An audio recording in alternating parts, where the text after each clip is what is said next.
네, 우리가 수업 시간에 확률 변수의 의미에 대해서 공부를 했었죠. 확률 변수가 어떤 거였어요? 어떤 시행에서 표본 공간의 각 원소에 하나의 실수값을 대응시키는 함수. 그것이 확률 변수였고요.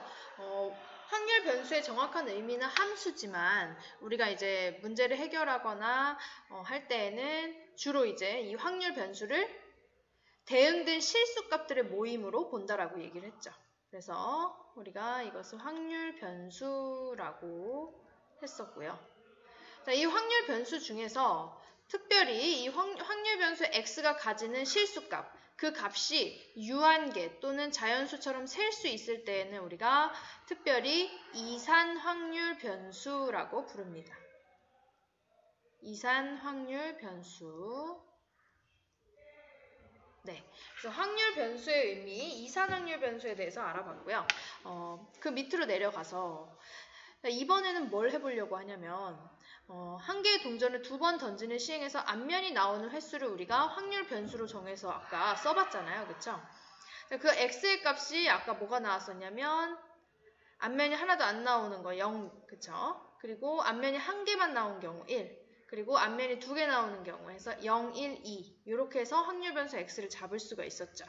자, 이 x의 값에 대한 확률을 이번엔 구해보는 거예요. 그러면 지금 x가 0일 때는 앞면이 하나도 안 나온다는 얘기죠.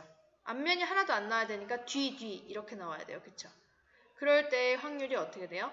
2분의 1 곱하기 2분의 1 하니까 4분의 1 되겠죠. 그 다음 앞면이 한 개만 나오는 경우는요. 앞뒤 혹은 뒤앞 이렇게 있겠죠. 두 가지가 있는데 각각의 확률이 4분의 1이니까 2 곱하기 4분의 1 해서 얼마예요? 2분의 1이 확률 변수 x가 1일 때의 확률이 되겠죠. 그렇죠? 자, 그러면 x가 2일 때는요. 2일 때는 앞면이 2번 나오는 거니까 앞 이렇게 되는 한 가지밖에 없습니다. 그렇죠? 이때의 확률은 어떻게 돼요? 2분의 1 곱하기 2분의 1이니까 4분의 1 되겠죠? 그래서 우리가 확률값을 또 구해볼 수가 있습니다. 그렇죠? 지금 방금 확률값을 이렇게 구해봤어요. 이렇게, 그죠? 자, 그러면 지금요, 우리가 무엇을 했냐면 각각의 확률 변수에 대해서, 각각의 확률 변수의 값에 대해서 대응되는 확률을 찾아봤어요. 그쵸? 확률값을 찾아봤거든요. 각각의 확률 변수 값에 대한 확률을 대응을 시켰죠. 자, 이것을 이제 위에다가 그 벤 다이어그램 형태에다가 화살표로 연결지어서 표시를 해볼게요. 자, 위로 올라가 봅시다.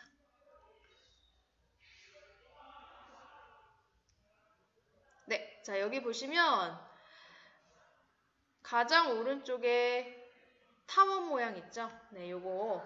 자, 지금 이 부분이 확률 변수예요. 그쵸? 네, 확률 변수에서 이제 확률 값으로 대응되는 대응 관계를 화살표로 표시해서 나타내 볼 거예요. 확률 값은 아까 뭐가 나왔었냐면 2분의 1 있었어요. 또 4분의 1 있었죠? 자, 이것으로 대응되는 대응 관계를 이제 화살표로 나타내 봅시다. 그러면 어떻게 될까요? 0은요. x가 0일 때는 x가 0일 때 4분의 1이었죠. 1일 때는요. x가 1일 때는 2분의 1입니다. x가 2일 때는 4분의 1이죠. 자, 이렇게 지금 대응 관계를 완성을 했습니다. 자, 그러면 확률 변수 x에서 확률값 p로 가는, 그쵸? 확률값으로 대응되는 이 관계. 자, 이것은 함수인가요? 아닌가요? 그쵸? 얘 함수입니다. 함수죠. 자, 얘 함수예요. 자, 이렇게 확률 변수에서 확률값으로, 그에 대한 확률값으로 대응시키는 이 대응 관계를 우리는 특별히 뭐라고 부르냐면 확률 질량 함수라고 부릅니다. 확률 질량 함수. 확률 질량 함수라고 불러요. 써보세요. 네, 확률 질량 함수라고 부르고요. 이 확률 질량 함수라고 정의되는 것은요. 이 확률 변수 x가 이산확률 변수일 때 이렇게 정의되는 거예요. 아시겠죠? 이렇게 하나하나 셀 수 있는 이산확률 변수일 때 그때의 확률과의 대응 관계를 함수로 나타낸 것이 이제 확률 질량 함수라는 겁니다. 자, 그러면 이 확률 질량 함수를요. 우리 함수는요. 표현할 수 있는 방법이 다양해요. 함수식으로 나타낼 수도 있고요. 또 그래프로 표현을 할 수도 있고 표로 대응 관계를 나타낼 수도 있잖아요. 그쵸? 이렇게 다양한 방법으로 그래프, 표, 식 이러한 방법들로 이 관계를 나타내는 것을 우리가 또 확률 분포라고 얘기를 합니다. 확률 분포라고 얘기를 해요. 그러면 아래로 내려가서 정리를 좀 해볼게요.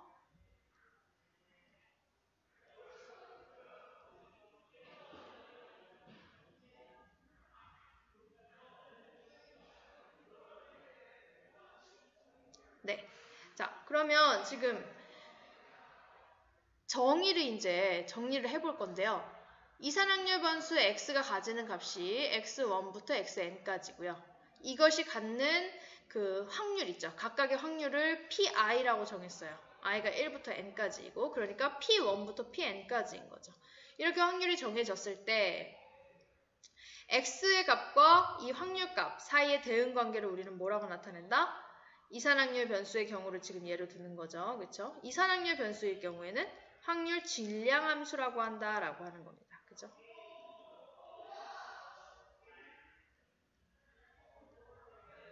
그리고 확률 질량 함수의 대응 관계를 식, 표, 그래프 등으로 나타낼 수 있는데 이것을 우리는 확률 분포라고 하는 거죠.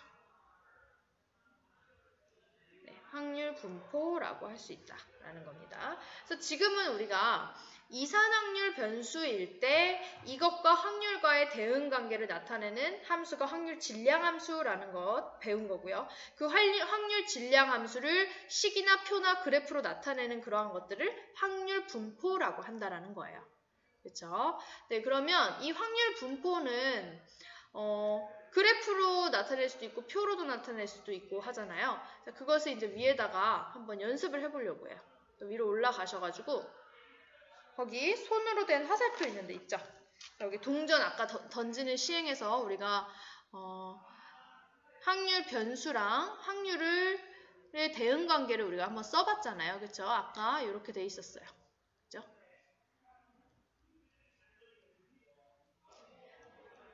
자, 이렇게 돼 있었는데요. 지금 이거는요. 이 관계는 지금 표로 나타낸 거예요. 확률 분포 표예요. 표. 그죠? 자, 이것을 그래프로도 나타낼 수 있겠죠. 그래프로 나타내려면 어떻게 하면 돼요? y값을 확률로 하면 돼요. 그쵸? 그리고 x축의 값을 x로 하면 돼요. 그쵸? 그러면 0일 때, 그리고 1일 때, 2일 때 각각 확률값이 어떻게 나타나는지를 표시를 하면 되겠죠. 표시를 할 수 있겠죠? 자, 여기를 2분의 1이라고 하고 그의 절반을 4분의 1이라고 합시다. 그러면 0일 때는 확률이 4분의 1이었습니다. 그렇죠? 이렇게 되겠죠? 1일 때는요. 1일 때는 2분의 1이었습니다. 그렇죠? 이렇게 되겠죠. 뭐 점을 찍을 수도 있고 막대 그래프로 나타낼 수도 있겠고 2일 때는 4분의 1이었으니까 다시 여기 점이 찍히면 되겠죠. 이런 식으로 우리가 그래프로 나타낼 수가 있다는 겁니다. 이것도 역시 확률 분포로 나타내진 방법인 거죠. 한 가지의 방법. 자, 그러면 이제 우리가 이 확률 질량 함수가 지니는 성질에 대해서 이어서 공부를 해볼 겁니다. 자, 거기에 세부 질문들이 3가지가 있어요. 보이시나요? 네, 세부 질문의 답을 한번 해봅시다. 1번. 확률 변수 x에 따른 각 확률값의 범위가 어떻게 되냐요? 자, 지금 각각 x에 대해서 대응되는 확률들을 우리가 찾았잖아요. 그렇죠? 이 확률들은 범위가 어떻게 돼요? 당연히 0에서 1 사이일 수밖에 없겠죠. 확률값이니까요. 그렇죠? 자, 그리고 두 번째 질문. 자, 이번에는요. x가 0일 때의 확률, x가 1일 때의 확률, x가 2일 때의 확률을 다 합해보래요. 지금 여기 주어진 거 다 합치는 겁니다. 그죠? 지금 여기 주어진 거를 다 합치라는 거예요. 그쵸? 이거 다 합치면 어떻게 돼요? 다 합치면 1이 되죠. 지금 모든 확률 변수에 해당하는 확률값들을 다 더한 거잖아요. 그러니까 전체 사건의 확률이 되는 거죠. 그래서 1이 될 수밖에 없습니다. 모두 다 더했을 때는. 그쵸? 그래서 항상 합계는 1이 될 수밖에 없습니다. 네, 이번엔 3번. 3번 보면 x가 1에서 2 사이일 때의 확률값은 이라고 물어봤습니다. x가 1에서 2 사이. 그러면 1 이상 2 이하니까 요만큼이죠. 즉 요것과 요것을 더해주면 되겠죠. 우리가 식으로 한번 표현을 해서 써볼까요? 그럼 어떻게 돼요? 얘는 p x는 1과 p x는 2 이것을 합한 거가 되는 거죠. 그쵸? x가 1일 때의 확률과 2일 때의 확률을 합하면 되니까요. 그러면 2분의 1 더하기 4분의 1이 될 것이고 얘는 계산하면 4분의 3이 되겠죠. 네, 이런 식으로 우리가 계산을 할 수가 있겠습니다. 자, 그러면 우리가 추가 질문에서 봤던 것들을 바탕으로 해서 이제 확률 질량함수의 성질을 정리를 해봅시다. 다시 밑으로 내려가세요. 자, 확률 질량함수의 성질 첫 번째. 확률 질량함수에서 그 각각 확률 변수 값에 대응되는 확률값 PI라고 여기는 써 있는데요. 그 확률값은 범위가 어떻게 돼요? 뭐에서 뭐 사이일 수밖에 없어요. 0에서 1 사이일 수밖에 없어요. 확률이니까요. 자, 그리고 두 번째. 자, 이번에는 이게 무슨 의미예요? 시그마 i는 1부터 n까지 pi. 자, 이건 무슨 말이냐면 p1부터 쭉 해서 어디까지? pn까지 다 더했다라는 거예요. 확률 변수 각각에 대응하는 확률값들을 모조리 다 더한 거예요. 총 합계는 항상 얼마가 될 수밖에 없다. 1이 될 수밖에 없다. 전체 사건의 확률이 될 수밖에 없다라는 거. 자, 그 다음 세 번째. 확률 변수가 xi에서 xj 사이일 때 그때의 확률값은 어떻게 구하면 돼요? xi일 때부터 xj일 때까지의 확률 각각을 다 더하면 되겠죠. 그래서 시그마 어떻게 쓰면 돼요?